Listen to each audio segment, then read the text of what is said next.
Yo yo, testing audio quality.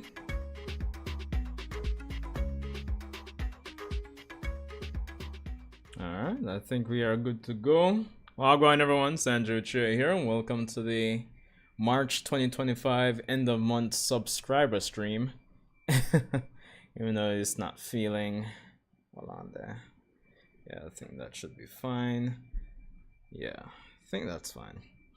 Yeah, man, so welcome to the March 2025 end of month subscriber stream. Quite a mouthful there. Well, go on everyone. Of course, shout out to those of you who'll be, glimpsing, passing through, watching this after the fact, after it goes up, of course. It's crazy to think that the first quarter of the year is done already. Going into April. Hopefully nobody tries some crazy April Fool's thing for tomorrow, hopefully. But yeah, it's crazy. Like, it just feels like yesterday that the year started. Like, I was, yo, happy new year, But here we are, first quarter of the year done, and going into the second quarter. Before you know it, 2025 is done, and we are heading to 2026. It's crazy to say, but yeah, we're here, still alive and kicking. Of course, a few things to talk about Boruto wise is, as you can see on the right there, Miss Uchiha herself, Mangekyo Sharingan, the latest chapter of Boruto 2 Blue Vortex chapter 20, ended with her finally reactivating her Mangekyo Sharingan. And funny enough, it's been, when I think about it, yeah, it's been about maybe a month or two shy of 2 years since the initial activation. I actually have the chapter. Hold on here. Yeah, so it would have been the final chapter of Boruto 2 Blue Vortex. Well, Boruto Naruto Next Generations. So yeah, it's been like 4 months shy of 2 years, and after Boruto, coming in with 2 Blue Vortex and, trying not to, finish the story himself, as a running joke I always make, we finally have Sarada back in action with the Mangekyo Sharingan in the second arc of Boruto 2 Blue Vortex. And I'm actually pretty excited to see where it goes. A few things I do want to discuss regarding her, Mangekyo for this stream here. Of course, we can do this surface level, the superficial stuff, just based on the little we've seen when it comes on to her Mangekyo abilities. Maybe what the left eye will do, maybe what the right eye will do. Will she get Susanoo very quickly, or what's going to be the case, So quite a bit we can do that.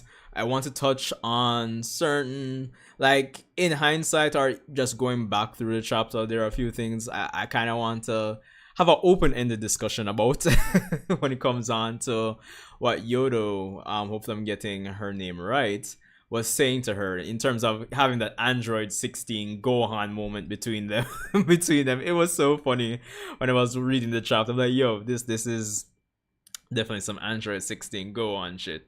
Go on, it's not a sin. Sarada, it's not a sin to fight, that's the type of energy that I got from the last part of this chapter, honestly. So definitely want to talk about that. Of course, Solo Leveling season 2 just wrapped up as well, and I'm gonna make an educated guess. I have a striking suspicion that we'll have to wait quite a bit of time before season 3 drops. Like, something is just shouting out at me. Something with the fact that they even used season 1's opening theme to end off season 2. It kind of feels like, and that might be just a lukewarm or a very superficial reason to kind of suspect that season 3 will take a while. But that's just me. It just feels yeah, it's gonna be a while before season 3, to be honest. But if I'm wrong, I don't mind. But I'm just saying, maybe we could have it in spring 2026 instead of winter 2026. A few extra months wouldn't hurt, but that's my take. So Anyway, let's get into it. Of course, I don't think much persons are here right now, but just in case, let me open up the phone lines, so to speak.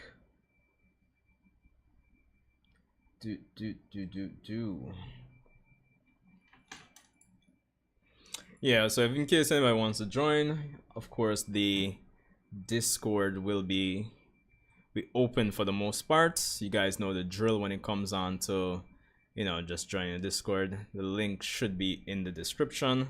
And of course, it's the only voice channel in the Discord server. Alright, so let's get into the discussion. Of course, if anything, would like to have a discussion with you guys in the comments, if not here live.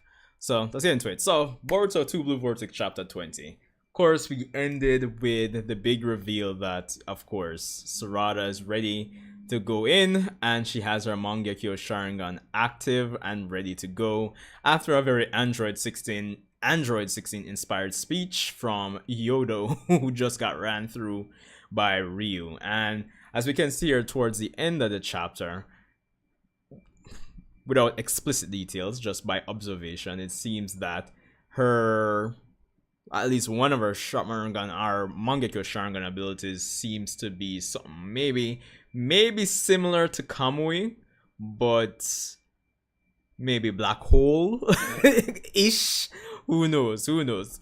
Hopefully we do get maybe not an explanation, but maybe as the fight goes on, we have that one character on the side like, oh shit, it's doing this and this, so that type of vibe.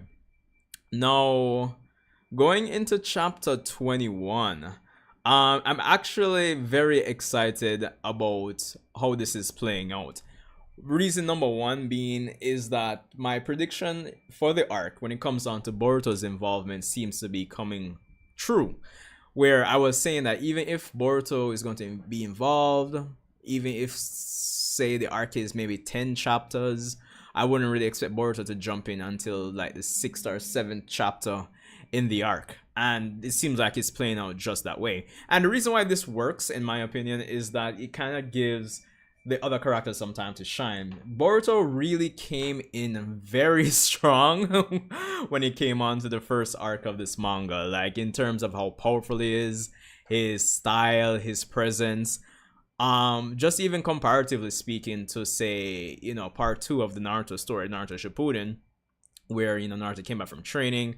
A lot of persons have done the comparisons between this time skip and that time skip, and how Boruto has become like it's such a night and day difference in terms of the improvements that Boruto has made versus the improvements that Naruto made in the grand scheme of things. And of course there's in-store reasons why that's the case, but the facts are the facts, right? So that's the thing.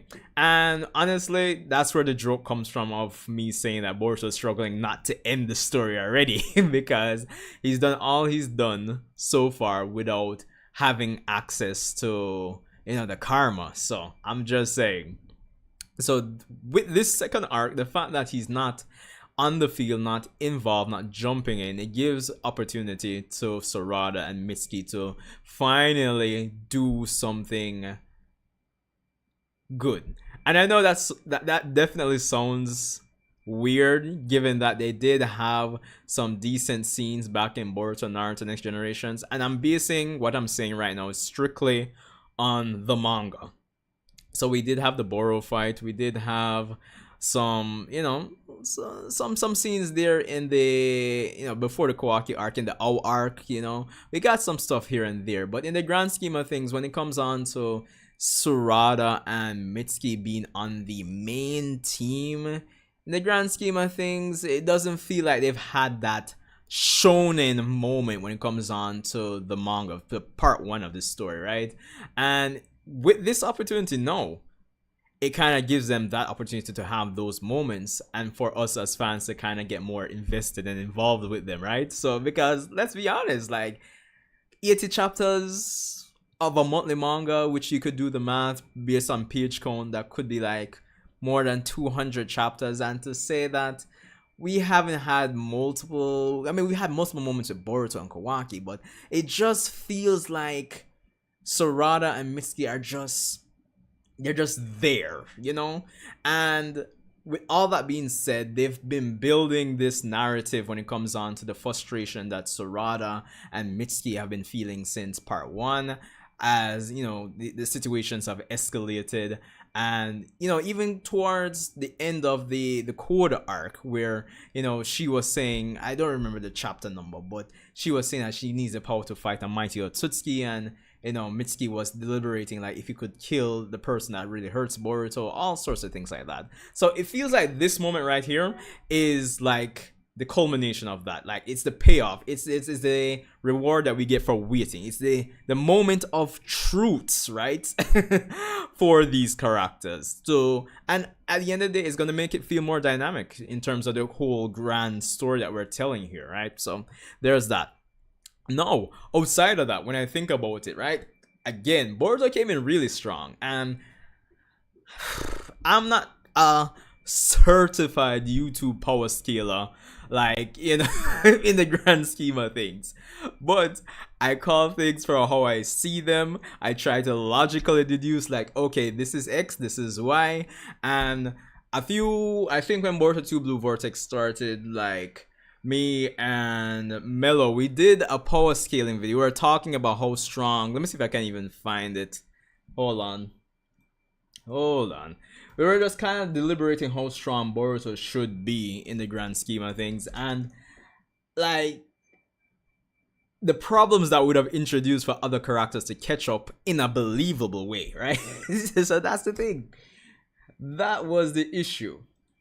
So the thing is, with Boruto being out of the picture, it kind of gives an opportunity for these characters to be put into situations where they can start developing power-wise. So it doesn't become the Songjin Boruto show, if I could say so myself, right? Let's be honest.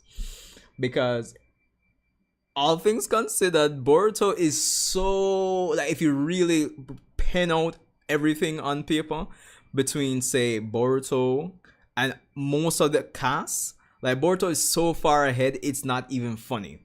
The only thing that would make it not seem that way is if they try to, I don't want to say ignore the facts of what they've established power-wise for him, but if there's a certain narrative that Kishimoto and Ikimoto want to push, that's the only other way that I could say like other characters could seem comparable to him. Or outside of that, like some character with hacks. That's the only thing. Hold on. Uchiha.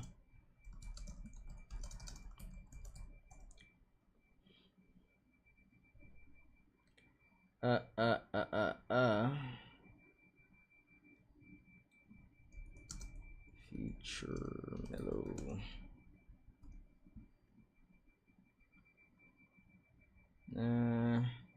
Yeah, man, I forgot. Well, I should be able to find this video pretty easily. I'm just going through,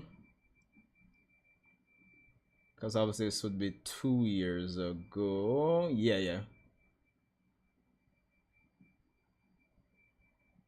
So I'm gonna just drag this over here. So yeah, it's this video right here.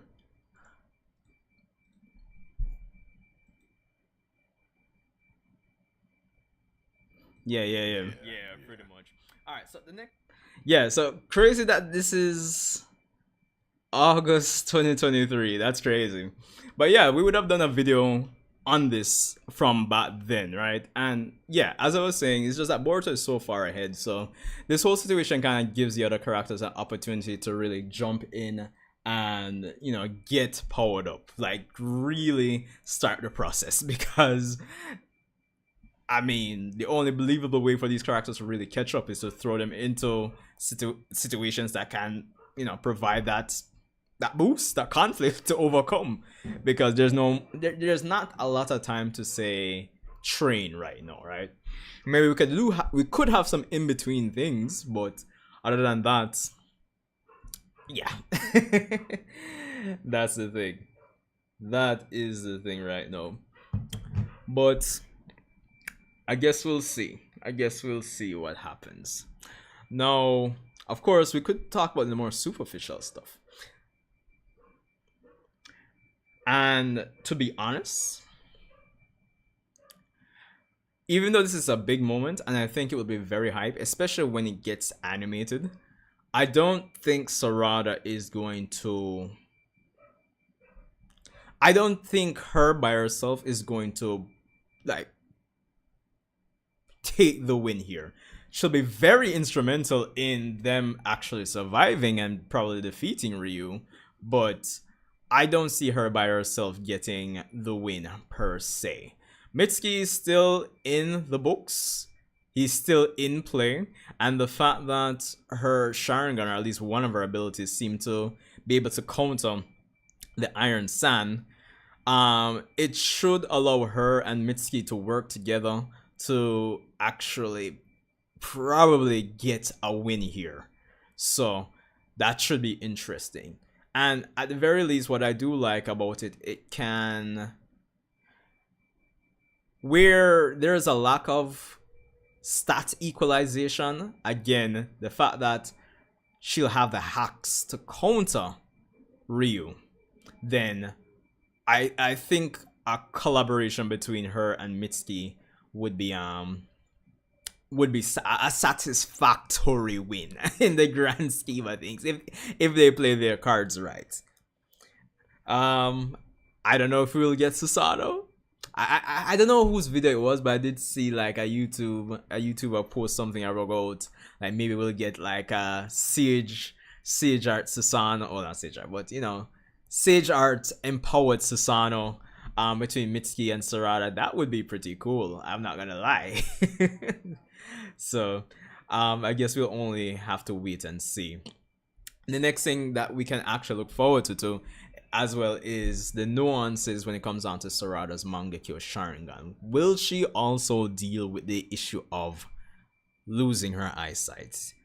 Or will what some persons have been theorizing for a while, where maybe she doesn't really have the Uchiha clan curse of hatred, or probably due to the way she awakened her Mangekyo, probably it'll be a case where maybe hers will work differently, or little tidbits like that. We'd love to get answered. Will this be a arc where she'll start going blind, and then we'll have to start incorporating some other modern shinobi Amado means to kind of help counteract the effects of the Mangekyo Sharingan? Or will we have something as wild in the future where Hidari, since he's based on Sasuke and he's has Sasuke's chakra, maybe we can transplant Hidari's eyes if Sasuke himself is still out of commission by the time Sarada eventually loses her eyesight, if that's going to be an actual thing with her Mangekyo as well. So the possibilities are endless, right? The questions that we can ask and the little nuances, and these little things kind of add up to really help define Sarada and help to set her character on a path where we can say, all right, there are things to look forward to with her character going forward with the story as well. So again, I guess immersion, if that's the right word in this case. So there is that as well. Now, one thing I was kind of hinting at earlier, what I didn't particularly like, I didn't really think about it too much during the chapter, but, and again, I don't want to approach this from a perspective of it being an issue, but I just want to have an open-ended discussion in the sense that I'm wondering if what Yodo said to Sarada makes sense. Let's go to over.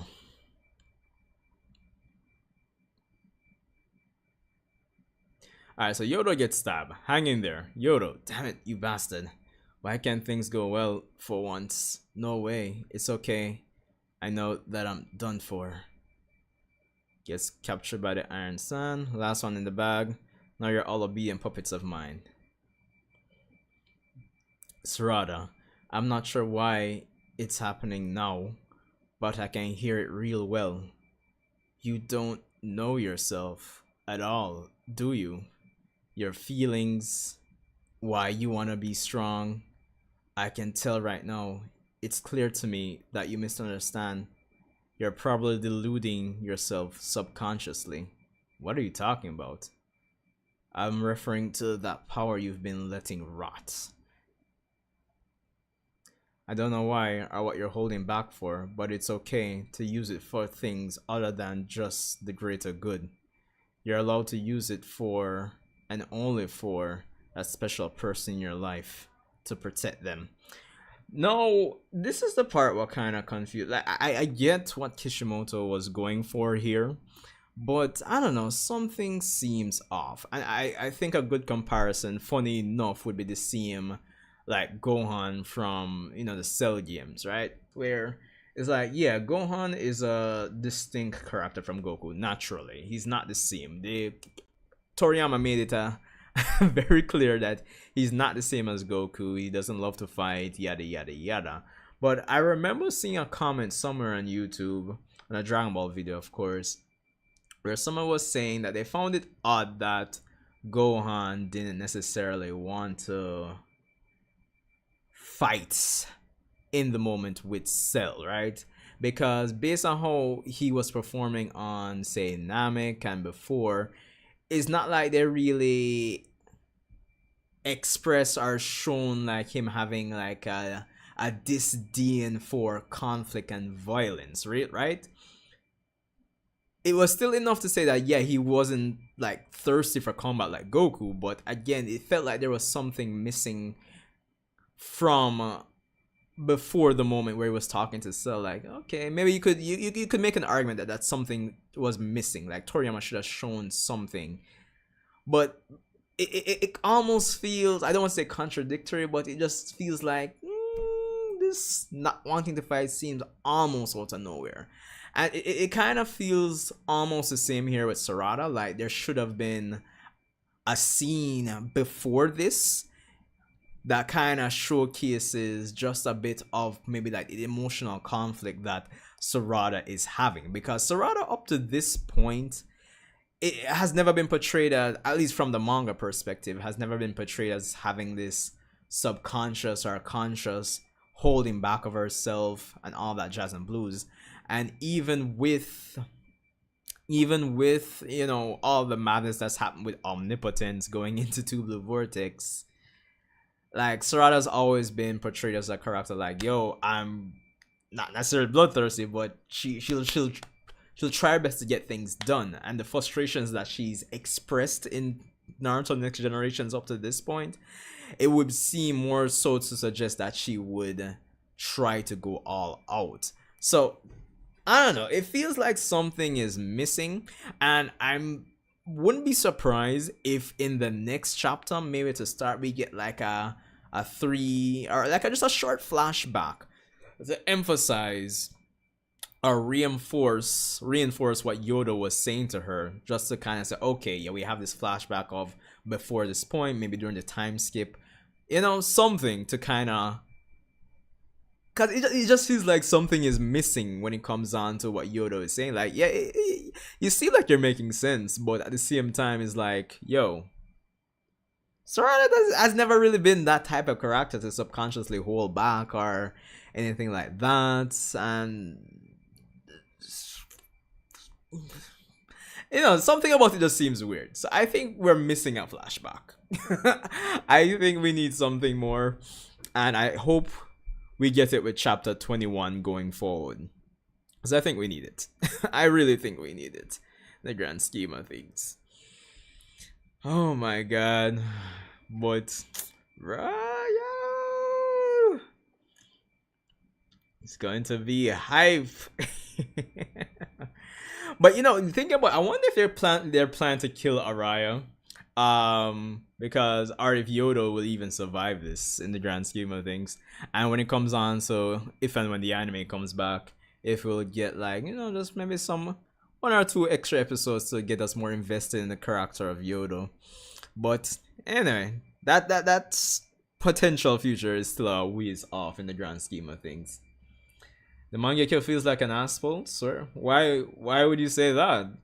I mean, this isn't the first time she's activating it. I mean, we would have had it from before the time skip with chapter 80. So, that's the thing. Wait, see me now? Yo, what going on? I wouldn't say that the Mangekyo is an asshole, because I mean, if we think about it, I forget all about she. You see, this is what I'm talking about. So the fact that Boruto is out of the picture, this arc is genuinely the best time for these other characters to develop. So yeah. So this is how I know I'm not talking foolishness when it comes on to that point I was making.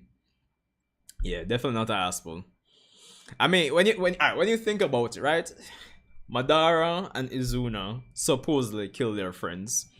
I mean, Itachi, was there. You saw when, Shishui jumped off and killed himself.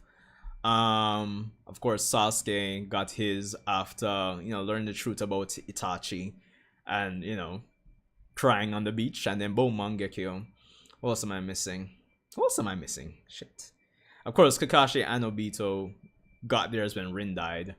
During the whole Sarada situation, she would have recently heard that Naruto quote unquote died, and then the whole stress and drama of the whole omnipotent situation. And of course, this is on top of all the frustration she would have been feeling with Boruto, or not being involved in helping Boruto, like up to this point, and then this just kind of like it's like the straw that what's the term? The straw that broke the camel's back, basically. So I wouldn't say it's an ass pull. So yeah. But again, it just comes down to the fact that based on the Android 16 speech that Yoda was giving Sarada, I just feel like it, like looking back on it, it feels a bit weird. Like we're missing a flashback, because based on how she's describing Sarada, I don't think Kishimoto or Ikemoto has really portrayed Sarada as subconsciously holding back or having. I mean, yeah, she's glad to see Boruto when Two Blue Vortex started, and she's trying her best to kind of convince persons, but the type of like subconscious holding back, it's like something isn't meshing, Is that what's the difference? You kill, look at you on the ground after she got pierced with Iron Sun. Okay, remember everything when it's a 1 month release. Yeah, fair enough. Well, I guess that's why we're here to remind you in the grand scheme of things. So, yeah, I don't know how you feel about it, Simino, in terms of revisiting the chapter. If you feel the same way I feel when it comes on to, like, it feels like there's something missing, or when it comes on to Yodo's Android 16 speech about Sarada.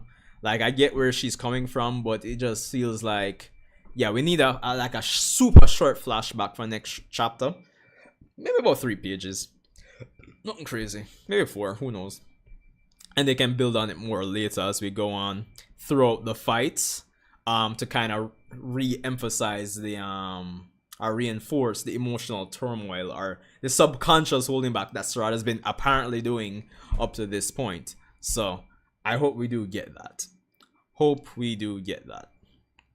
So there's that. Hold on there. Oh, fun fact. Yo, but not like the thumbnail for this stream, it is AI generated. Like the Sarada, bro. Like it's like the cleanest Sarada AI generated Sarada I've ever gotten, to be honest. Just fun fact. You're saying, but at the same time, I got pushed to weekend. I'm getting chemical decision they're in right now. Oh, I guess you're replying to Patrick there. Yeah, bro. I'm telling you. See, I have. Hold on. Let me see. Let's see if I can bring it back up. No. Alright, hold on. Yeah. No, not that one. Hold on, not that one. Hold on. What did I do with this thing? Yeah, pics. Yeah. Straight from ChatGPT, bro. Like, it's crazy. Like, it was so clean, man. I said, yo, I have to use it, bro. I'm saying, yo, what am I gonna use for the thumbnail there now? I don't know if I didn't know if I could find like a colored version of like the final panel from chapter 20. So I'm just try, you know. But yo, it's so clean, bro. Honestly. Yo. Wait, Andrew, what go on, man? Conor durable is insane when you think about it. Yo, true, the man's been getting choked out. So you don't know some Moegin in the future that has no issues getting kinky with him later on in life. Man can take a choke. Oh god. But I'm also curious. I mean, despite all the Sarada talk, I am curious what's gonna happen with Konohamaru. Because let me see, what was the last thing?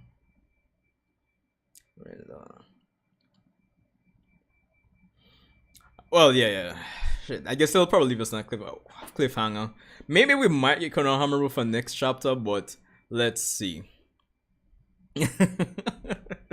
Hey, I don't like Konohamaru can take choke.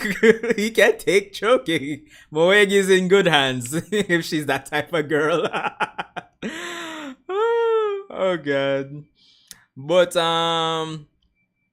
yeah, so at least this is the next thing. Like with Konohamaru, I'm hoping that coming out of this arc, that Konohamaru, Sarada, Mitsuki, like definitely they need. Cause to be honest, with Naruto, like with part 1, it kind of felt like they were there and they're part of the main team, but they feel like such big side characters at the same time. Like, you know, some person would say like Momoshiki is powerful, but him just feel mid at the same time. Yeah, this is how I feel about about like Sarada, Mitsuki, and Konohamaru in part 1 of Boruto. It's like they're main characters, but they feel side-ish at the same time. Very side character-ish. You know, so I'm hoping coming out of this arc that, you know, you feel more prominent coming out. And again, the prediction I made, Boruto not being involved in this arc until potentially the last few chapters is happening. It seems so, because again, it gives these characters time to shine, time to develop, time to get some hacks to be comparable to Boruto in some way. And granted, Boruto is still going to be that way ahead, but, you know, at least some hacks to kind of, you know, switch things up. So there's that. And of course, the thing what I'm also looking forward to, even though I mentioned it earlier, when it comes on to like the issues with the Mangekyo, will Sarada lose her eyesight, whatever the case is going to be. I'm thinking when it comes on to, again, the ongoing theme of science and technology, like modern Sharingan problems require modern solutions. So I'm wondering if Amado can be of any help, or like I was theorizing earlier, maybe since Hidari is based on Sasuke, maybe Hidari will be one of those Shinju that quote unquote betrays the group and maybe transplants his eyes into Sarada if her Mangekyo has the whole issue of losing her eyesight as well. So there is that. There is that. From Ikon was one I felt that way for in part 1. Sarada, Mitsuki still feel like main characters. Yeah, well, if you were to rank them, yeah, Konohamaru would be the worst when it comes on to feeling that way. But yeah, Sarada and Mitsuki weren't that bad, but it still felt that way for me. Like, they had their moments with Boro. Of course, they were there in the OW arc. But, I mean, think about it. Like, if we're just basing on the manga alone, like, I guess they didn't really do too much in the Momoshiki arc. The Mujina Bandits, more so they appeared at the end. Yeah, they did their thing, the OW arc. Of course, during the whole, you know, Kawaki arc, essentially, like, it was mainly like Naruto, Sasuke, Amado, Shikamaru, Boruto, Kawaki, and they had their moments with Boro, fine, cool, and then after that, it was like, you see my point? That's the point. So if we're just basing it on the manga alone, yeah. So I'm glad that we're at this point in time where the characters can get like some spotlight. But again, I don't think Sarada by herself will have the winning will be the say the winning ticket, but I still think this is gonna be a collaborative effort between Mitsuki and Sarada. You know, Sarada can get the Iron Sand off and she can go all out, and Mitsuki can, support. So that's the thing. Some of the OG Naruto side characters. Yo, honestly, well, I think I might agree for part two of Naruto or Naruto Shippuden. Like the side character usage went down like crazy, bro. Like I think I would have mentioned I rewatched Naruto relatively recently, anime wise, and skipped the film. And it was so crazy how dynamic the story felt when it came on. So, you have characters like Lee, Neji, maybe to a lesser extent, extreme lesser extent, Kiba, but of course you have Naruto, Sasuke, so many characters that you could say, okay, especially with the Sasuke retrieval arc with Choji too, like it just felt like Kishimoto had such a great foundation to have all these characters like do great things for Shippuden. And some of these characters, some more so than others, some less than others, did do great things, but it wasn't the same as part one, moments in part. Sakura, Neji. I mean, you had the whole, Chune exam section with Neji, and of course you had the prelims, well, the second exam. They got some decent screen time in part one, man. I can't complain. Like, if you were just basing on the manga and just from the start till Naruto loses against Sasuke in the Valley at the end, I think it's pretty balanced. It's just when it comes down to Shippuden, though, like, oh god, things just go super downhill.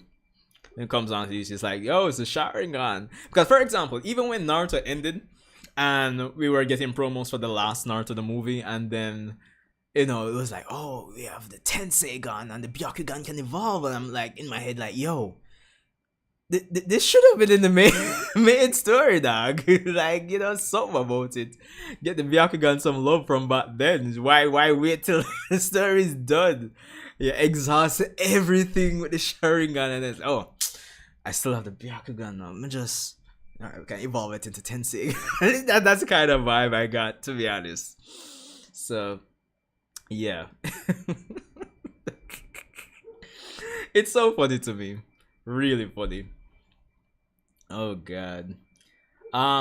Just like a quick question. I don't know if anybody is like a Mega Man fan here.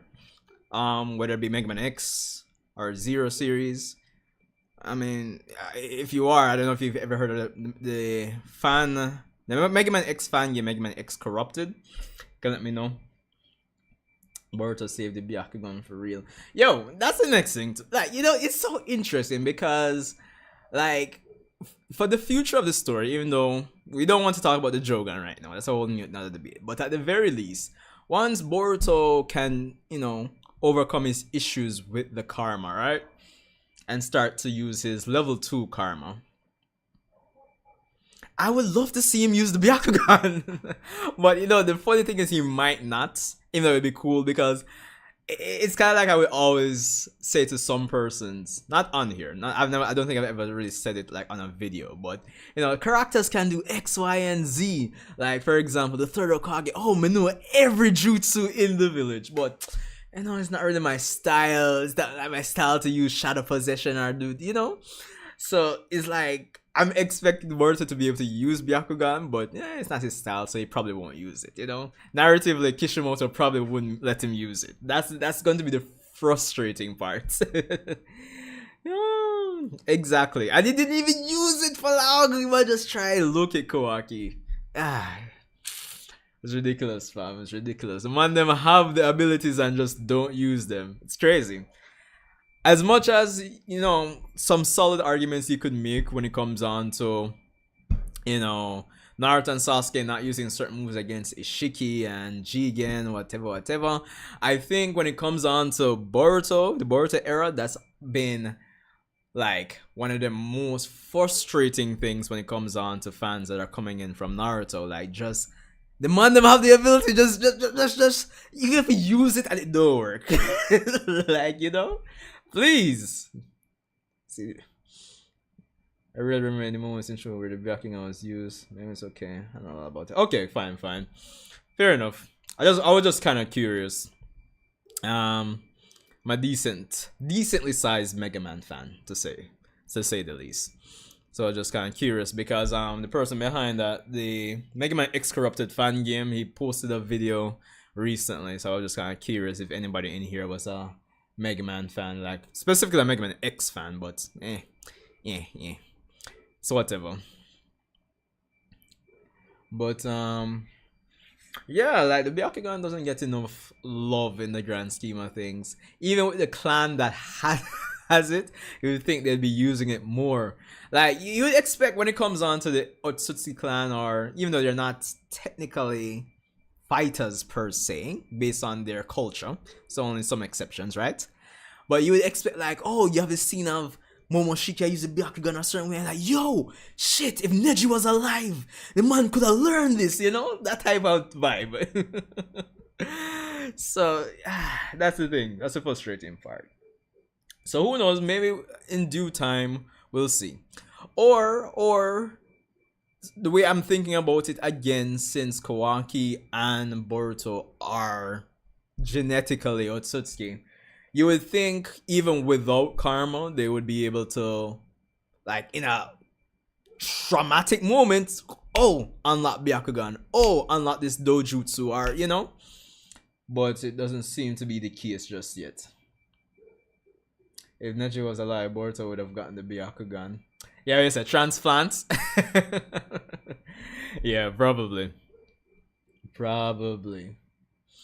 Oh, man, the possibilities... man. But wishful thinking.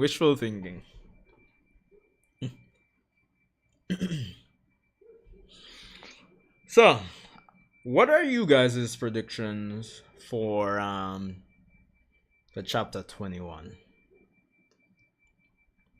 Do you think Ryu will die here? Or Ryu Matsuri? Because if we're just basing things on Kashin Koji's, vision of the future, then there's a good chance maybe Matsuri and Ryu might die here, or maybe their soul thorn balls might get rescued, more than likely, because again, it does seem like Jura is connected to them. So, well, they're all connected. I mean, they are all the 10 tails technically. To be fair, Neji would probably be Boruto Sensei, and I like Sasuke being Boruto Sensei instead of... you think so? Huh. To be fair, I don't...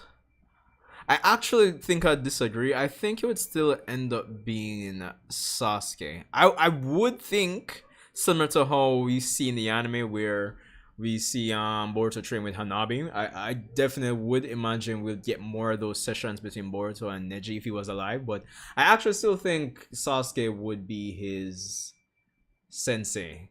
Reason being is just that Neji being alive, I don't think changes much in terms of Boruto's initial issues with the position of Hokage, because it's just that Sasuke is kind of like in the opposite sphere of what it means, or in terms of the job role as Hokage, right? So it's like, I still think Boruto would find him really cool and want him to be, his sensei, especially since he was Naruto's rival, is Naruto's rival. So it's kind of like him choosing Sasuke at that point in time was kind of like going against his father, the Hokage. So I still think it would be Sasuke. Yeah, I mean, he basically, I don't think it was last stream, but it was in a video, relatively recent video stream. But I was basically saying that Boruto has already accomplished his goal. As you mentioned, him taking Sasuke's job, yeah, he's technically being a shinobi like Sasuke, the Shadow Kage. It's just that I guess Sarada still needs to become Hokage before he can be officially Shadow Hokage, so to speak. Which, sounds kind of redundant because, Hokage leaves Shadow, yada yada yada. But anyway, you get the point. But in the grand scheme of things, yeah, I would say Boruto is a ninja like Sasuke. So yeah, in the grand scheme of things, he's already there. He's already there. So it's interesting. So again, with that in mind, I'm kind of curious to see, even where Boruto's character goes in terms of development, because like I would have previously said as well, I like what they're doing with Boruto, but I want some more nuance to his character. I want to see some more ins and outs of his personality and his struggles right now to make him feel a bit more fleshed out. Because yeah, he has a cool factor. I mean, he's struggling not to end the story, but you know, I'm just saying. When Ibiki is in Boruto for some reason, we've seen him before. We've seen Sakura, Kakashi. Yeah, that is true. Of course, the nature of his job in terms of interrogation and torture and all of that. But yeah, the fact that we don't even see, well, we've seen Sakura, but we saw him before Sakura. But even Kakashi, I don't know. I don't know. Unless again, you know, this is why I would have hoped with the interview that Kishimoto and Ikimoto did back in August last year, they would have talked more on the dynamics of the relationship between the manga and the anime. Unless I missed it, you can let me know. But for the longest time, I've always felt that, especially with the manga being monthly, like this whole setup is kind of like just a draft for the anime, which is like the full story, quote unquote. But cause the fact that again, yeah, it's so. I mean, I joke about Kakashi and a lot of characters not being in the manga because you know the insurance policies, the premiums in Konoha, it might just be. It just not make sense, you know. So we just move out, to be honest. But you know, again, there's only so much. Or you can only suspend. What's the phrase? Suspension of belief, something like that. You can only like turn off your brain for so long to say, okay, what, like technically Kakashi should at least be, if it's even just for coming in and advise, talk, something you would think they would show him, you know. So it's so odd. Coming back 26. If it doesn't, we might be getting a bleach treatment. That'll be funny. I don't think personally. I mean, if it's 2026, fine. But I don't think it's 2026, to be honest. Unless Jump Festa comes later in the year and they announce it, but I don't think it's 2026. I mean, we talked about this before. Before anything else, those special Naruto episodes I think need to air. That's just my educated guess. If you have a different opinion, that's fine. But before the Boruto anime comes back, I think those episodes will definitely be the thing. And then maybe at the end of those 4 or 5 special Naruto episodes, we get an announcement. Or who knows? We just have to wait till Jump Festa at least. So, yeah. Because by that time, we'll probably have almost 40 chapters to adapt. True. But, where are we? Going to chapter 21. Because by the end of this year, we'll be at chapter 29. And then by the end of 2026, we'll be at chapter 41. If I'm basing it on, like, say, Attack on Titan, because I think Attack on Titan, well, not even think, Attack on Titan was monthly as well, but seasons 1 and 2 went up to, covered up to chapter 42 or up to 45, I think. So, again, if Boruto comes back, say, spring 2027, I think the seasonal route would be best. To be honest, the seasonal route would be best. Because you're just going to run into a situation again where you just catch up. Because, yeah, alright, if they flesh out some things with Two Blue Vortex chapter wise, then yeah, maybe you could have like, because you could do 1 episode per chapter, literally. But yeah, if that showed something, maybe give an extra bonus episode here and there, maybe you could have like a nice 45 episodes there. But again, seasonally kind of gives them time. So I would hope that coming back they do it seasonally. And of course, they still have the rest of regular, like part 1 to adapt, like 12 chapters. And if memory serves right, I think I was hearing something about them doing like a in-between arc, something with Sarada, so she can get her 3 Tomoe in the anime. So I don't know, at this point they do have like what, 32 chapters to adapt. So yeah,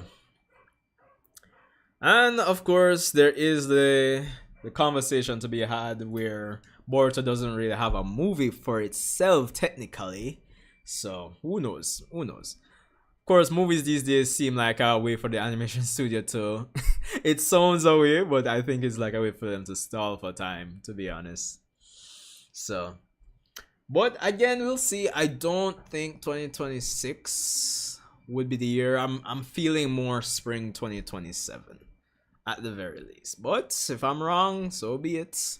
I just hope. It's just that while some YouTubers have started to give Boruto 2 Blue Vortex or Boruto a try again, and I see that they've been liking it and all that jazz and blues. For the most part, when it comes down to Boruto and the anime community, most persons will take their impressions and opinions from the anime. And if Boruto is going to, even though maybe from the animation studio, the producer's part, like maybe they don't see it having a problem because, of course, for TV Tokyo, is it TV Tokyo? Yeah, I think it's for TV Tokyo. Correct me if I'm wrong.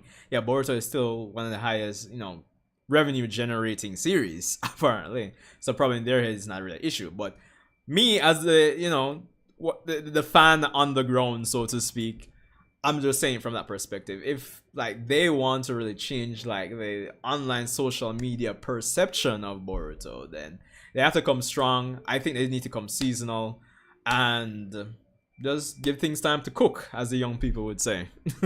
So that's my 2 cents. My 2 cents there. So yeah. And of course, if they flesh it out right, and boom, we're good. Back in action.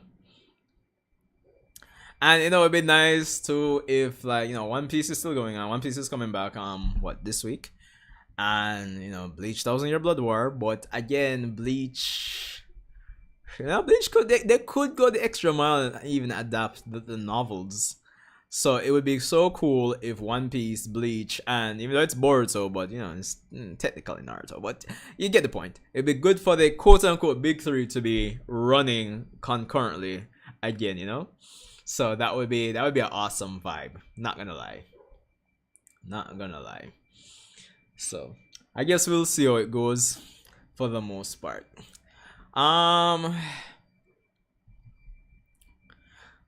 So I think I've kind of talked everything I wanted to say about Sarada.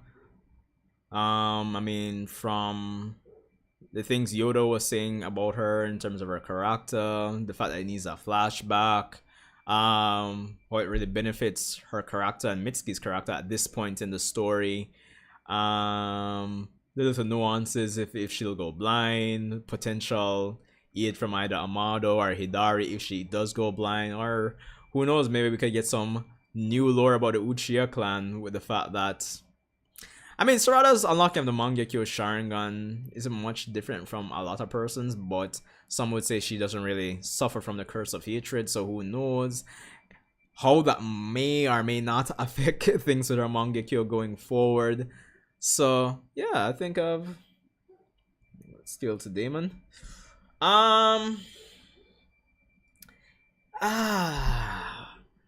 If I would like if it scales to Daemon.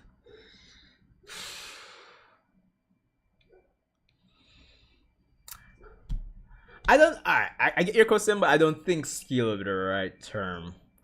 Because this is the point I was bringing up earlier, right? Where I don't think Sarada by herself is going to beat Ryu. I still think, her Mangekyo abilities will be hacks enough to give her, who with her limiters removed, quote unquote, and Mitsuki working together with Sage Mode, enough power to actually take out Ryu. With Daemon now, I just think the hacks, because when it comes down to hacks in like fiction or anime or manga or whatever, comics, it's like, yeah, one character might be extremely weak, but yeah, the hacks just kind of makes it a lot difficult, much more difficult to take them out. So if the hacks allowed her to actually say, I don't think I'd like it, just to answer your question, but I think it would probably give her if they were to fight, it would give her an opportunity to like sneak attack And like Damon would probably still counter, it's like, oh, you almost got me there, like type of vibe. But it was an interesting technique, you know. But probably I'm bunny pajamas or something. But I'm still number one. Really saved him. Yeah, exactly. You know, Obito was strong. Let's not get it wrong. But yeah, the Kamui was definitely hacks. So that's the thing.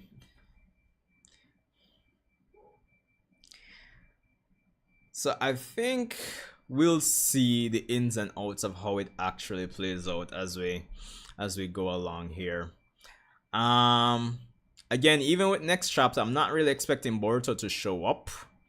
Maybe not until chapter 23. But we'll see. We'll see. Because Kashin Koji is obviously hiding something. And I would have already predicted or suspected it would be the death of somebody on the team, which I guess maybe Yodo she has to probably die then. Probably. So I guess we'll see. Now, in terms of Konohamaru, like, I'm interested to see what's going to happen with him and Matsuri for next chapter. Or even outside of this chapter, does he make it out of this arc alive? If he does, what's his next move? What's Kishimoto's grand plan for him, you know?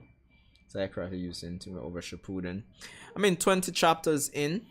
I mean, at this point, we're in what, the second arc. We're outside the introductory arc. So Shippuden wise, I mean, of course, we'd have started with Deidara, you know, capturing Gaara, and Naruto and Sakura coming in and doing the bell test again.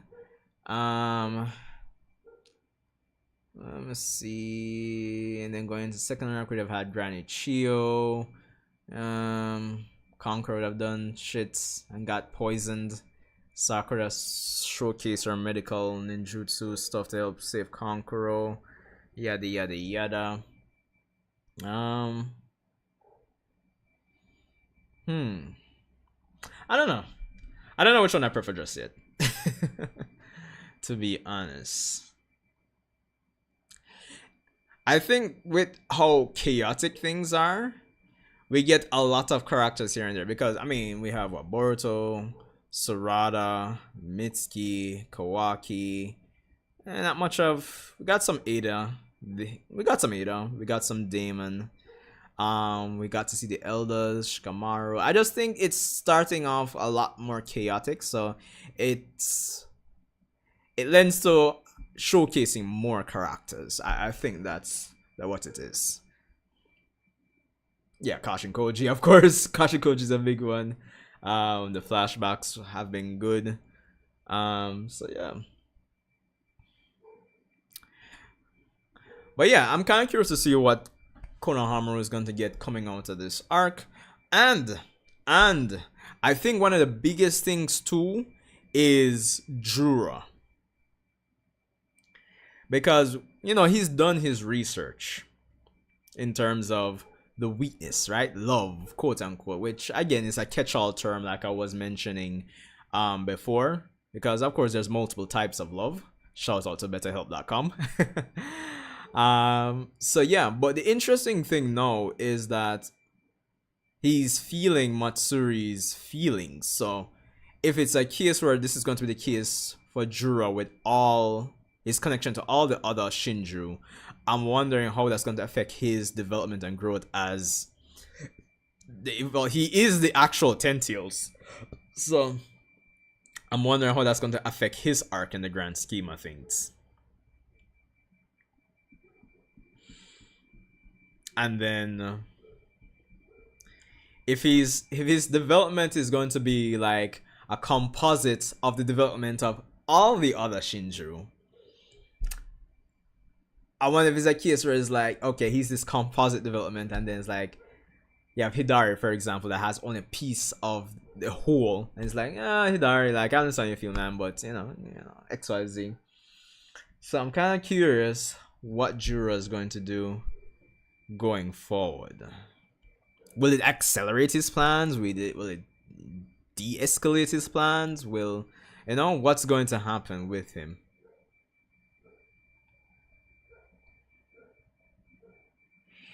On his journey for self-actualization. Yes. Yes. Should have added that. Drew kill him more. That would be insane for. Yo, that would be crazy, fam. Even though I don't think Himura would die, but Himura, yeah, it's the next bigger, the bigger plot thread too. It's crazy. Oh yeah, that would be cool.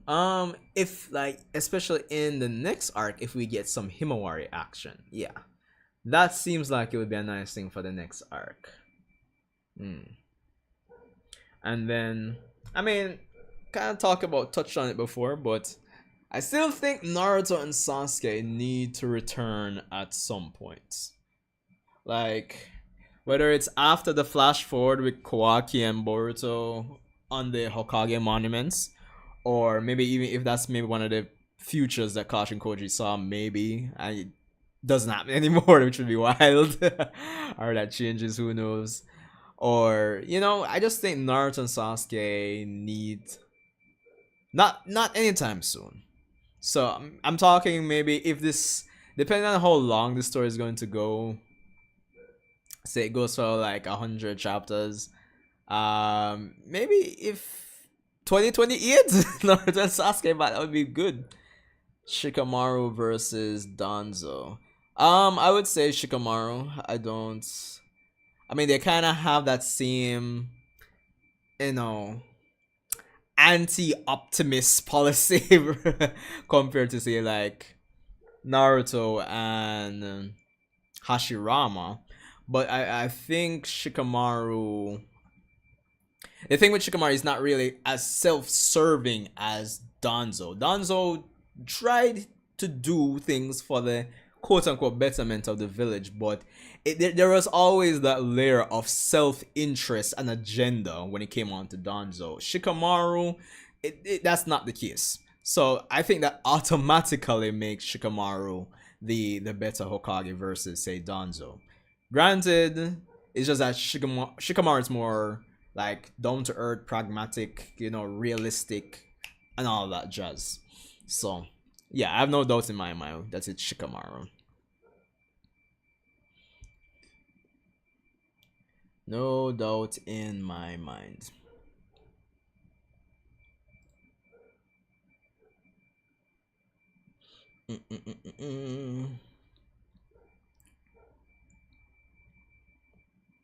What do you guys think about my theory in terms of, say, Hidari? And that might be an obvious thing. Hidari betraying the group and implanting his eyes in Sarada. A bit wild, but at the same time, it would be a nice power boost as well. We haven't gotten any monthly breaks in a long time.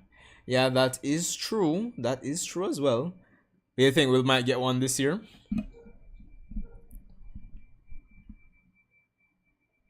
Interesting plot twist. Yeah, because I like, you guys know me, and I've been like singing this to the choir at this point. I don't like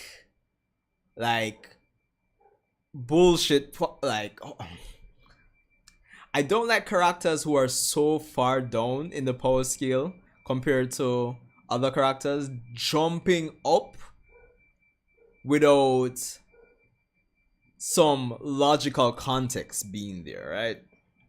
And I'm not saying, for example, in this case, Sarada's having her big moment. No, I'm not saying she's weak. She's pretty powerful. I mean, she has a Mangekyo, and which is looking to be hacks at, and of course, this more like is going to be just the ability of one eye. But stats wise, yeah, she should still be far, far below Boruto, right? But when it comes on to this story going forward, no, it's just that I'm trying to see what kind of logical ways characters can get some decent jumps in power that make sense so they can still be relevant to the story, right? And I'm thinking with Hidari, it might seem obvious that, they're trying to kind of figure themselves out. it's not outside the realm of possibility that maybe some Shinju might betray the group.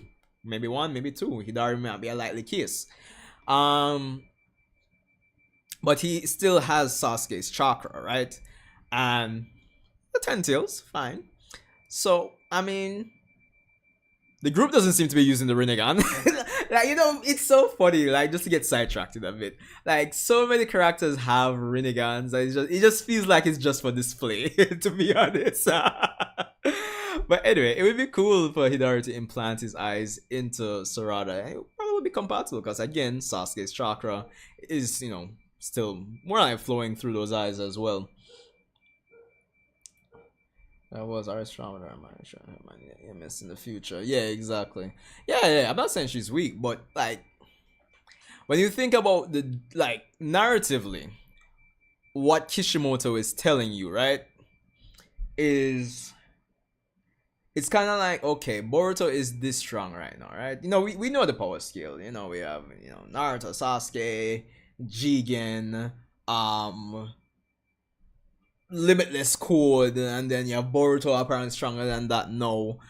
And like Sarada's strong, but like I still don't see Sarada beating, say, the top tiers of Naruto. I don't see her beating, say, Madara. Madara. It's a bit like that. You get the point? So it's kind of like if you were to take say Siege Mode Naruto from the Pain Invasion. Take Siege Mode Naruto and we gotta get him up to, I don't know, Siege at the 6 parts level and beyond in a month. You see how ridiculous that sounds. Like, it's crazy. Strata, my name is beating Jubito. Let's wait and see what her Mangekyo ability is. But until I don't even see her beating Jubito, to be honest. I know, and again, I know some persons are going to want to do the whole power scaling since she can fight Hidari, quote unquote, and these evolved Shinju who are apparently beyond code as well, beyond limitless code. But I'm not feeling it. I'm not seeing her beating Jubito either. But again, let's wait to see what her Mangekyo Sharingan ability is.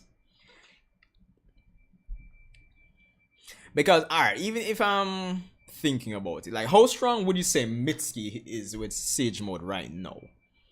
Is it, like, where could we scale him in the grand scheme of things?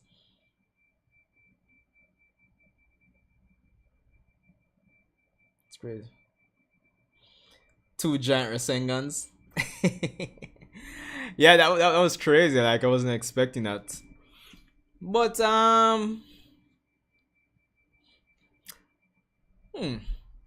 well, yeah, Naruto still, he wasn't at the point where he could just do a Rasengan on one hand, could he? I don't think so. So yeah. But I hope we get more of this fight as it goes along, because as I keep saying, I don't know where to scale him. You see, that's the thing. It's so ambiguous, weird, weird to place these characters, how to scale them. Like, it's so ambiguous. And I keep saying that month to month. And we're 20 chapters in. It's hard to say. Like, I would definitely put him... I don't know. I don't know, bro. Like, bare minimum.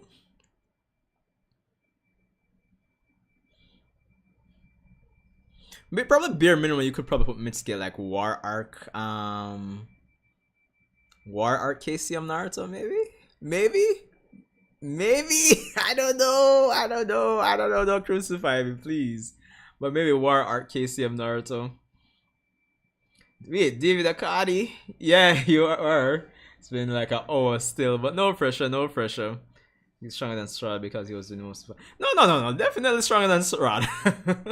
The only thing that's going to separate Sarada and Mitsuki right now is her Mangekyo Sharingan ability.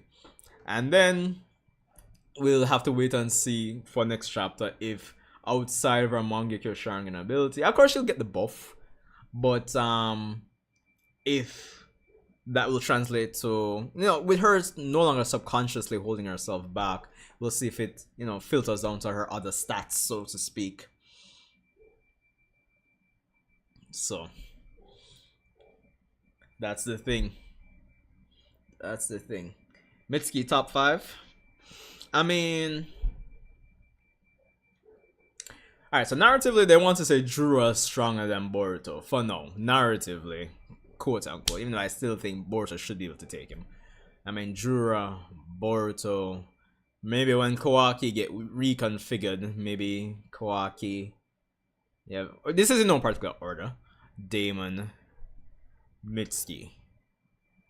That seems like a solid top 5. And then do we put Naruto and Sasuke like in 6 and 7? Do we? Can we say that Mitsuki is already stronger than Naruto and Sasuke? Can we say that? Jura, Boruto, Damon, Kawaki, Mitsuki. I feel it's hard to scale back the rest of the Naruto because we've sort of a whole mountain. We've seen them just do massive strong in the whole area. Well, yeah, Madara kind of rescaled the power scaling thing with those meteors, true. But I don't know if I would say that's the big factor for me personally that makes it difficult, to be honest. Because alright, even before we got to Two Blue Vortex, right? With the point I was making earlier about characters having a certain move set, having access to certain moves, but it's either not their style to use those moves, or Kishimoto wants to kind of do a specific narrative, right? And one of the things that coming into the Boruto era that was like very open discussion, very heated topic was how strong Naruto and Sasuke were. And it's heated because I mean I'm pretty sure a lot of YouTubers, Naruto Boruto YouTubers, have done video upon video about that. Naruto should be stronger than he was in the war and Sasuke should be stronger than he was in the war. But the reason why they've had to do those videos is just that I think when it comes on to portrayal of a lot of characters, not even just Naruto and Sasuke, but again we're seeing it with these characters here, there's this layer of ambiguous power scaling, like where to put them. Right? So I think that's what makes it hard. Where do you skill Kashin Koji 2 in Shippuden? Alright, so with Kashin Koji, I mean he's a clone of Jiraiya. He's a perfect sage. He's a cyborg modified by Amado with Shibai's DNA. Even though I don't know if you want to factor in Shibai's DNA having a power boost, but that probably is the reason why all the Kara cyborgs are that powerful.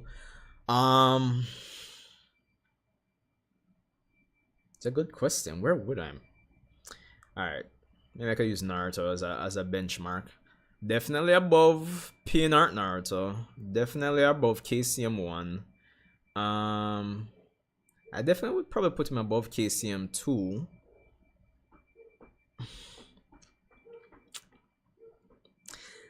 But again, it's like after that, it just feels ambiguous how to place him, to be honest.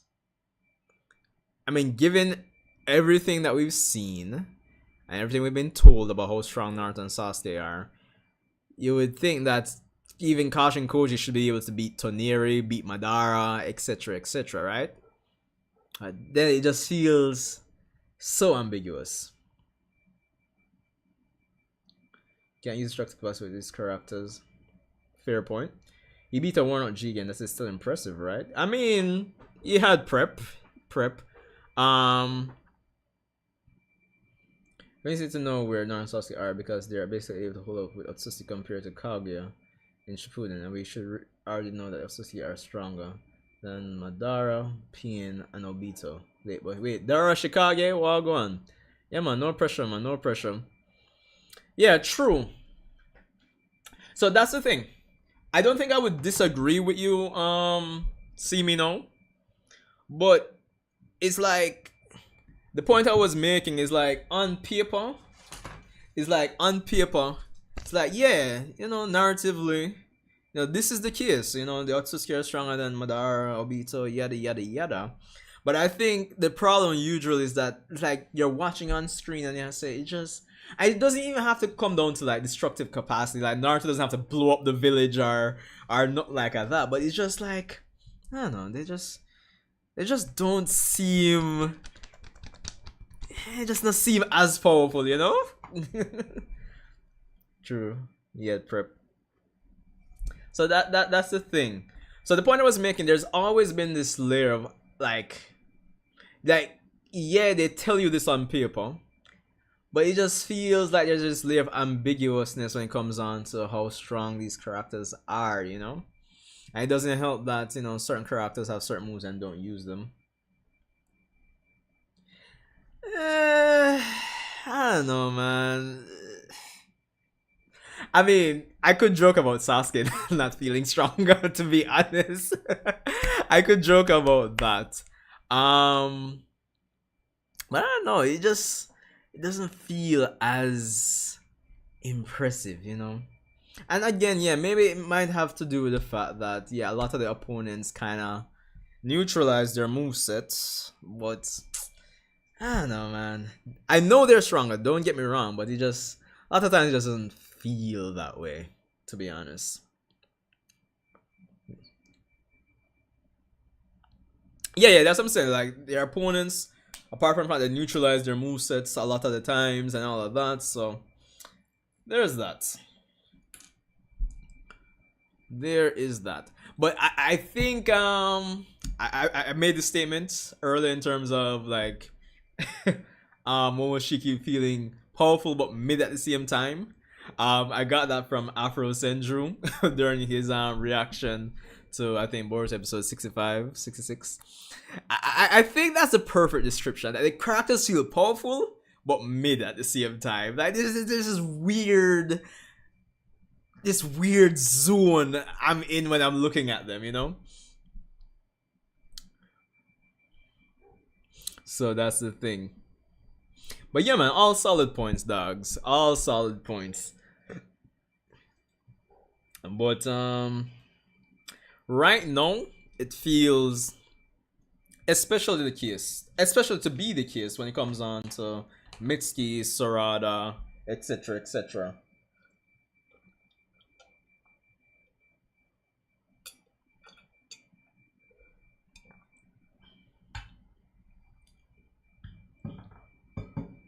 Yeah, that's true. That's true.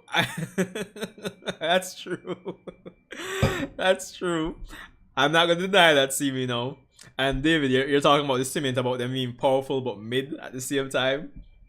I think like a good example would be like how similar to like how persons have to be doing a bunch of videos, especially when Boruto just started anime and manga and it reached like a kind of decent spot, and persons were doing a bunch of videos like saying having to explain why Naruto and Sasuke are actually stronger. I mean, there's a reason those videos had to be done, right? I'm not insane, so I know the point I'm trying to make here. Like, there is definitely an ambiguous layer of, I don't know, that does not seem as impressive type of vibe that was in the community at the time. But in terms of the whole, for example, Momoshiki feeling strong but mid at the same time, it kind of comes from, I think, especially a lot of persons comparing, like, say, Momoshiki to Kaguya. Like, up to this day, I know persons that will say, like, I don't know, I still think Kaguya could take Momoshiki. I know persons like that, So that's the thing. That's the thing. And they probably say, "Oh, you thought you think a Rasengan was gonna beat Kaguya?" Type of vibe. So, and I can't blame them for saying it. Bigger bag. Fair point. Fair point. Well, the only thing I can say at this point, I just hope the fight goes on. We get more showcases for Sarada and Mitsuki so we can get an idea. Because again, when I think about Boruto, right, and I go back to this video I did with Mello, almost 2 years ago now, when we were talking about Boruto, right, and like logically how strong this man should be, right? He was already a genius. He's fully Otsutsuki. So the next thing you have to take into consideration, the rate of growth as an Otsutsuki would be different from if he was trained with Sasuke as a human. So there's that. Trained with Sasuke, got some stuff from his future self via Kashin Koji. Like the man, the man is broken. I'm not far about the bag. Has is crazy Momoshiki.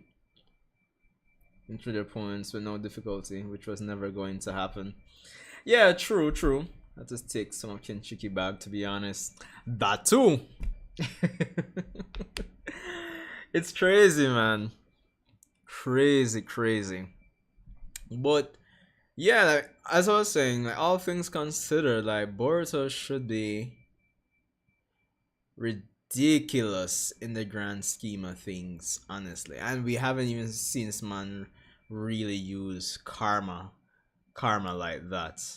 So I'm just saying. I'm just saying. I mean, of course, this is a pretty lengthy video. Most of my points in depth would have been in this video, so you guys can recheck that out, I suppose, with Mello. So yeah,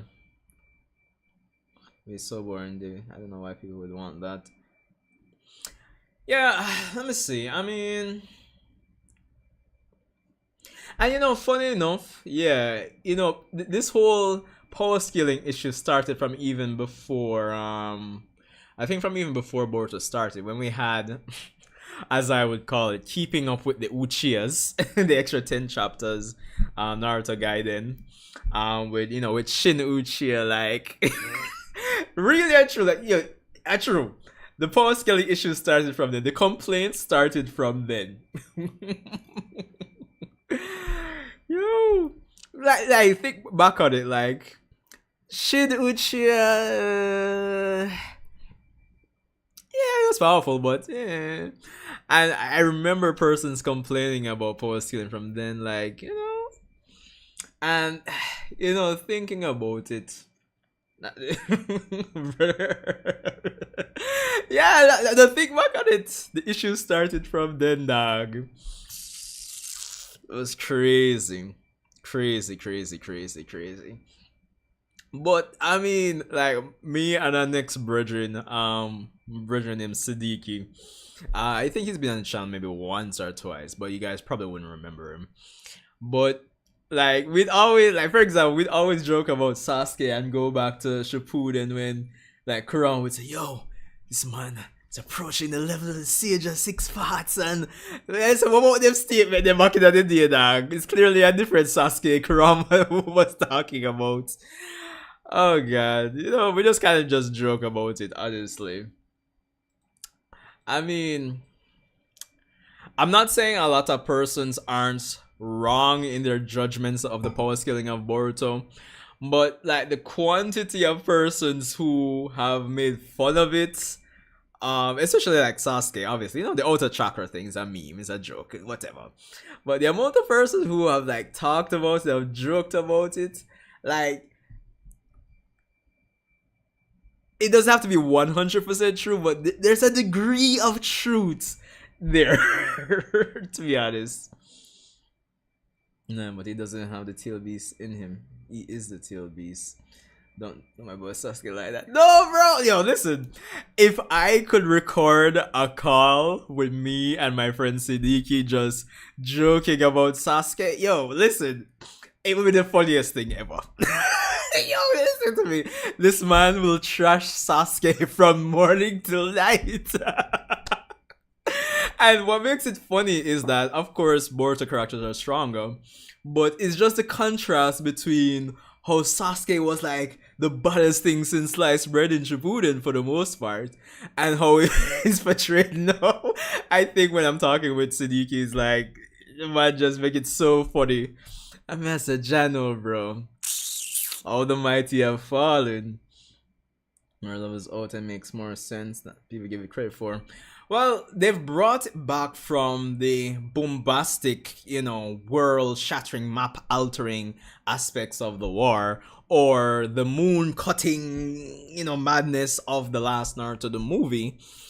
So I think maybe that might be like not the thing, but a factor, like one of the factors, like coming out of it. Like things were kind of escalating, and not that I'm though I don't think person mind coming back down to make it more simple, more tactics. Even though the Kishimoto did employ tactics, even with the more bombastic aspects, but that doesn't know all Sasuke's abilities. Listen to me.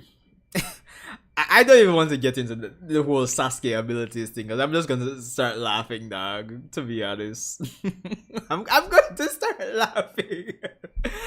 To be honest, like I've said it before. Like I've said it. My friend Sidiki that usually jokes about Sasuke said it. Like yeah, like maybe a lot of the moveset is nullified by X character, but I think that in certain situations you could showcase Sasuke using X or Y move to make it feel more dynamic in terms of the fight, make it feel more creative. You guys have no idea how hyped I was even just watching the anime version of the Momoshiki versus Naruto and Sasuke fight, and to see Sasuke use planetary devastation, I'm like, yo, finally, he remembers something. I mean, yeah, Momoshiki did break out of it, but I'm just saying, fam, honestly. Some little moments, maybe like, okay, he breaks out of it, boom, he summons the wood dragons, probably gonna come after Sasuke, gonna cut them up. You remember the scene from the anime version, probably use Shinra Tensei, create some space, boom flick over there, so create a diversion with some missiles, we're not asking for the abilities to secure the fight, but we know so the characters them have it would make them look more competent, that's the thing. Yo. Okay, the reason for words actually destroy visual earth. Yeah, true. We've seen Sasuke's point. Yeah, exactly. I was just saying this. The only thing he uses Kami, yeah. And he spams it. He has so many. Yeah. I mean, glorified Taxi, bro. Glorified Taxi. We know this already.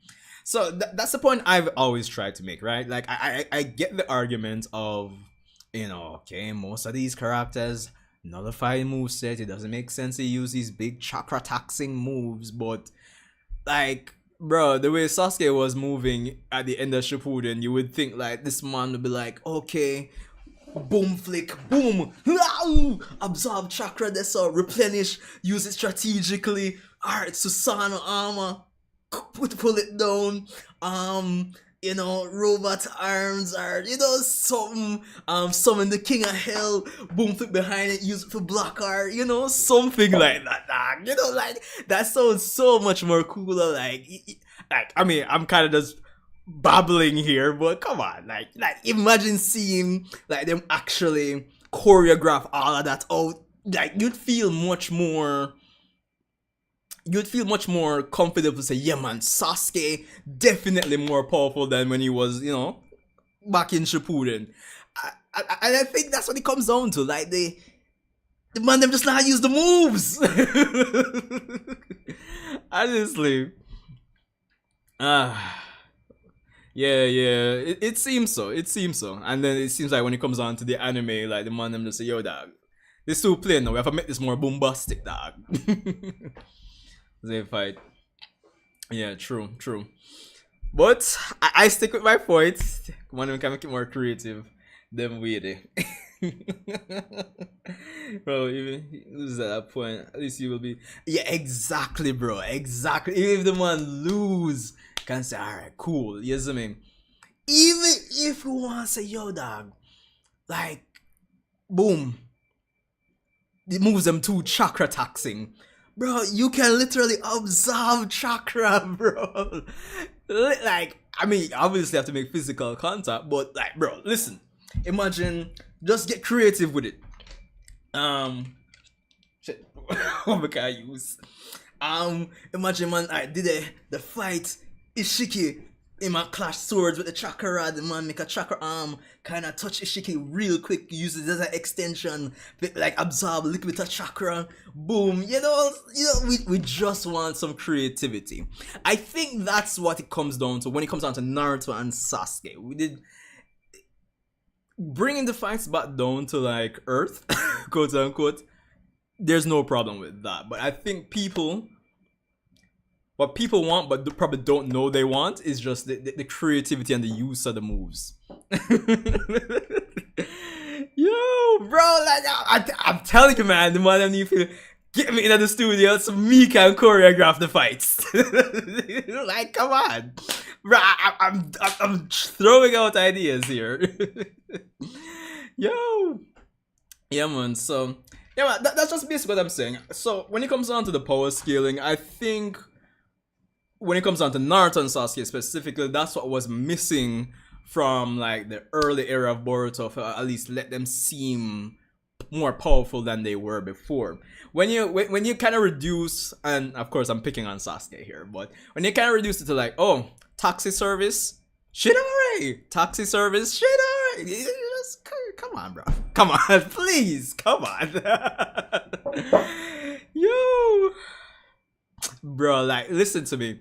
The way this man was moving at the end of Shippuden, bro, this man should have no chakra issues. But anyway, you guys know the drill. It's just so funny to me, dog, honestly.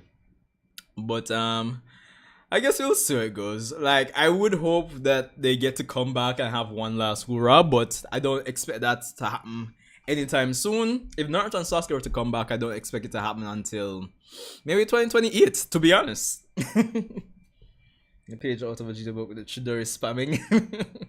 To get this current fight, all mosquitoes is spam snake attacks. Like, do something else, please.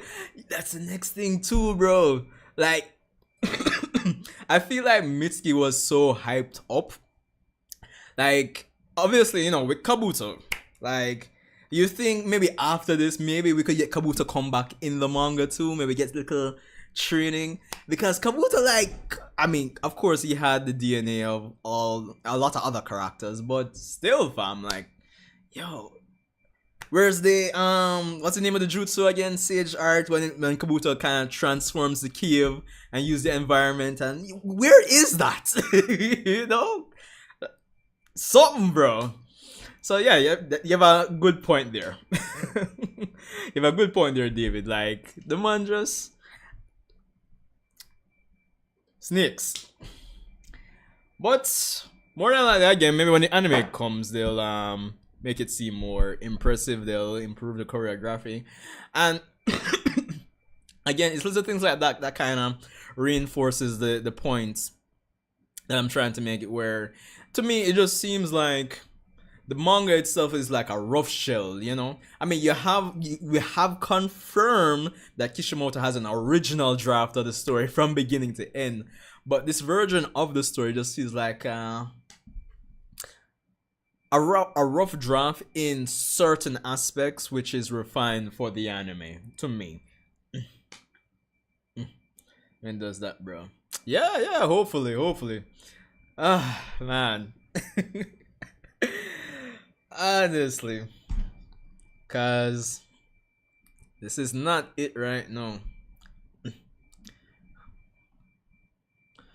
But I guess there's always a silver lining, with the fact that the notion that this but the way I'm interpreting it, kind of like a rough draft. The quicker they get from point to point in the story, manga wise, is the more spaces that the anime can fill in for quality content, not quantity, not quantitative, but qualitative content, at least. But again, the manga still is its own thing, so that would still look bad on the manga. Well, we'll see. I mean, manga wise, that's what I'm saying. Manga wise, Sarada hasn't been too hot. But let's see what the Mangekyo is going to be able to do. Because again, we have ability of one eye, the ability of the next eye, eventually Susanoo. Maybe as a modern ninja, we can probably get some new ways of her using her Sharingan. I don't remember which YouTuber thumbnail I saw earlier today, or was it yesterday, where they're saying maybe even in this moment here we could have some Sage mode infused Susanoo. Even though I think it'd be too quick for her to get Susanoo, like next chapter. That'd be wild. Let's leave it for another moment. Yeah, 20 chapters in. But you know, I never really, especially when it comes down to a monthly manga, I never like it when you say something like we're only 20 chapters in. When you think about it, you know, if you're basing it on page counts, 20 chapters, you could say we're actually, if this was a weekly manga, we'd be like maybe like 70 chapters in, give or take, when you do the math. So that's the thing. Yeah, fam. And you see, if them do that, I mean, I say, all right, cool. We have an issue with how strong these characters are right now compared to Ryu, who should be beyond code, beyond limitless code, quote unquote. But if we kind of start stacking abilities and combining and all that jazz, we can say, all right, at least it make more sense. Hacks Mangekyo, Sarada Limiters remove, maybe get Susanoo, stuck on Misky Sage mode, you know, infuse. Or maybe if they even don't win and maybe just them kind of stalemate him, that would be nice too. So, yeah. Yes, yes, yes.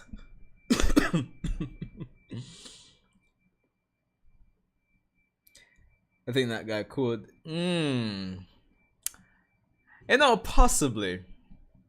Because when you think about it and then you say, alright, Naruto and Sasuke, them couldn't beat Jigen. I mean, them kind of get him to the point where his body start breakdown. But, and then you're gonna tell me that you have Limitless Code that's above them? And then when you have Limitless Code that's above them, Jigen, full power Jigen, Naruto, Sasuke, and then you have the Shinju here, who are supposedly stronger than that. It puts this image in my mind. It's like, bruh, that would be like, okay, if this was like regular Naruto, if you say like Mitsuki, Sarada, etc., right? If we were to just use maths and say like ratio, like, you know, 1 to 2 is the same as 2 to 4. And if we were to use that logic and say, okay, Naruto and Sasuke, part 1 Naruto, right? Based on all that scaling, it's like you might as well put part 1 Naruto and Sasuke against Madara, and we can expect them for pull off some miracle. You see, that's the issue I have, really and truly. Exactly, fam. It makes no sense. So that's why I'm not a power scaler, but I'm focusing on the power scaling so much. That's why I've been focusing on it so much for the last few months, because again, I'm not saying Mitsuki and Sarada are weak, but based on the narrative and the scaling that Kishimoto and Ikimoto are telling us right now, bruh, like, yeah, put part 1 Naruto and Sasuke versus Madara, and we can expect a win. That's basically what you're telling me, dog. Clearly. If I'm wrong, you can tell me I'm wrong. If I'm making sense, please tell me I'm making sense with my example that I'm giving here. Because, yeah. So that's why I'm trying to throw out ideas to say, okay, how can these characters make that ridiculous jump in power, but not make it be bullshit, make it be something believable. That's why I'm trying to throw out, like, okay, maybe Hidari can, you know, betray the group, maybe eventually transplant him eyes to Sarada. She get that 10 tails Rinnegan Eternal Mangekyo. Something, bro, please. Please. Try to put up a better fight against Ryu. Exactly, and it doesn't make sense. It doesn't make. Alright, to be fair, it wasn't really like a full-blown fight between Ryu and Code, but Code did look very, very disappointing all the same. But I hope I'm getting my point across, right? I really do. So, Yeah. And again, and then you have, probably with the exception of Juro, you have Boruto that's stronger than the Shinju in the grand scheme. Like, for the most part, I think if he fights any of them one on one, he would win. To be honest. And then you're expecting me to believe Sarada, Mitsuki can catch up to Boruto. With the exception if they really get some hacks abilities like I think Sarada's getting now. But outside of that, you're expecting me to believe these characters can catch up to Boruto and make it believable? I mean, it can be believable, but it just depends on how you gotta use something in universe right now to make it believable for me, because it's going to hurt my head. To be honest, Sarada won't go blind. Yeah, I was talking about that earlier. There's a possibility that she might not, but let's see, because again, I don't know if she's a kid, if it's a case where she suffers from the curse of hatred. So it could be a case. It could be a case that she doesn't go blind. We could see a different route for the Mangekyo.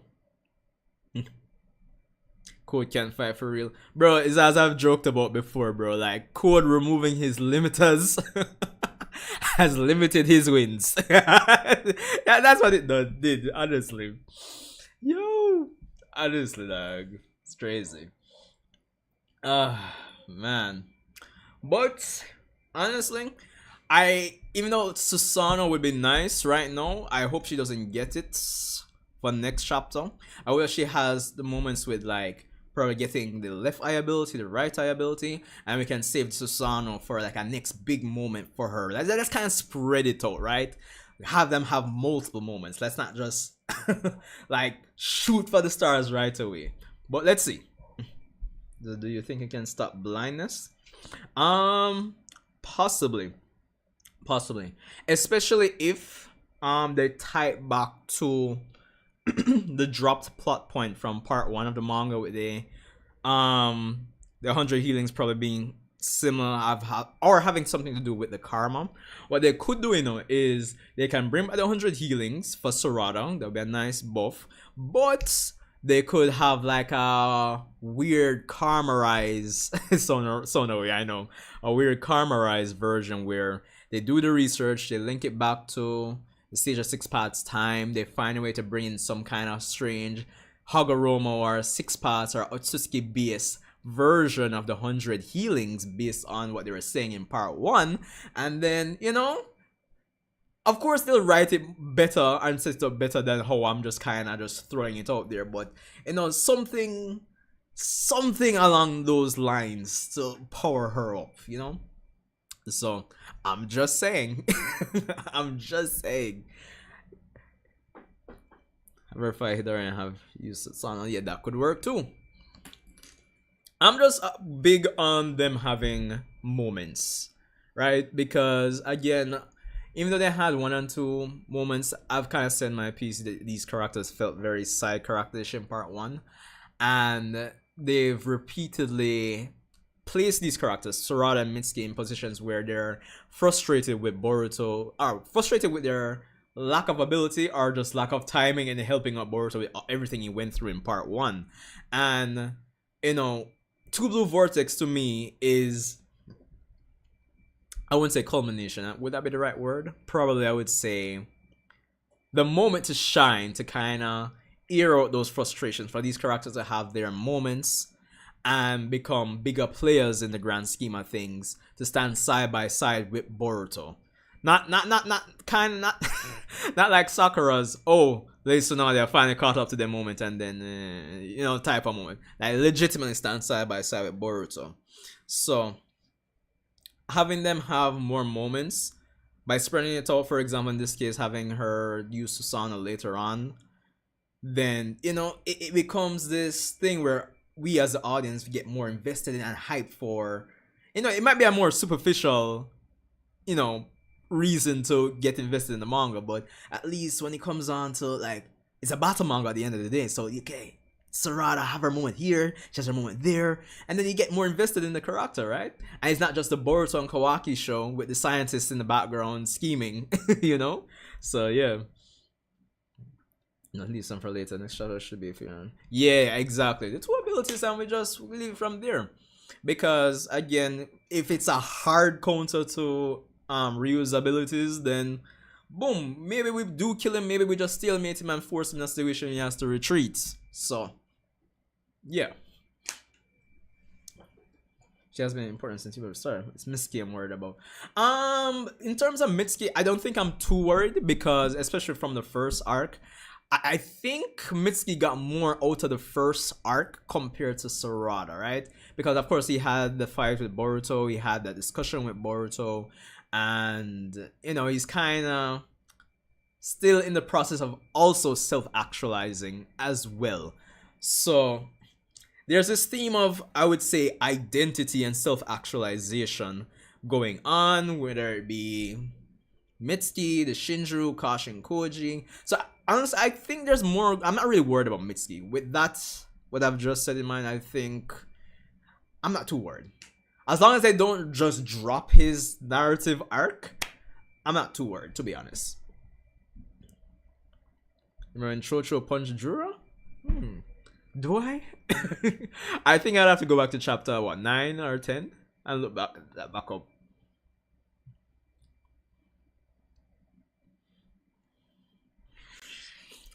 But anyway, wow. This hasn't been bad. But I am going to cut it right there for now, guys. It's after 10. I want to chill out a little bit. I still have work tomorrow. And I am getting up tomorrow morning to go on a jog. So there's that. But this hasn't been I actually really enjoyed this stream compared to last month's stream, right? You know, we just kind of focus mainly on only on Boruto and Sarada and everything. I feel like I was on a roll for this stream here and just in terms of yapping. Oh god. More like how long will he remain relevant? Oh, I don't know. It depends on just from arc to arc. It depends on where they want to go. Because, for example, like next arc after this, I am expecting Himawari to be like center stage. Boruto to be more involved for next arc. I mean, this arc isn't. I don't think we're close to finish with this arc. I think we're only like what, 4 chapters in, maybe 3 chapters in. So I think this arc has maybe about 6 or 7 more chapters. That's my estimation. I don't think this is going to be a long arc, but we'll see. But yeah, man, yeah, this was fun. This was actually fun talking about it. I love just kind of going through the nuances of Sarada, whether it be, you know, her Mangekyo Sharingan abilities, potential power-ups, the nuances of what Yodo was saying, her Android 16 Gohan moment, how I think it needs a flashback for next chapter. But yeah, I mean, yeah. So, yeah, 4 to 5 chapters in. Yeah. Well, pretty much that's it for me, guys. Feels like it would be a long arc, not chapters wise. Fair enough. Alright, well, that's it for me for this stream. We're going into April. Please don't fall for any April Fool's jokes tomorrow. Please. I'm going to be on guard for tomorrow, please. I don't know who might, you know, get creative and try, you know? Yeah. So, there's that. But yeah, man, stay safe, guys. Medea. And all the best for April. Thanks for stopping by. And shout out to everyone who will be watching or rewatching after the fact. If you made it this far, that is. Leave a like, comment, subscribe, and I'll see you in the next one.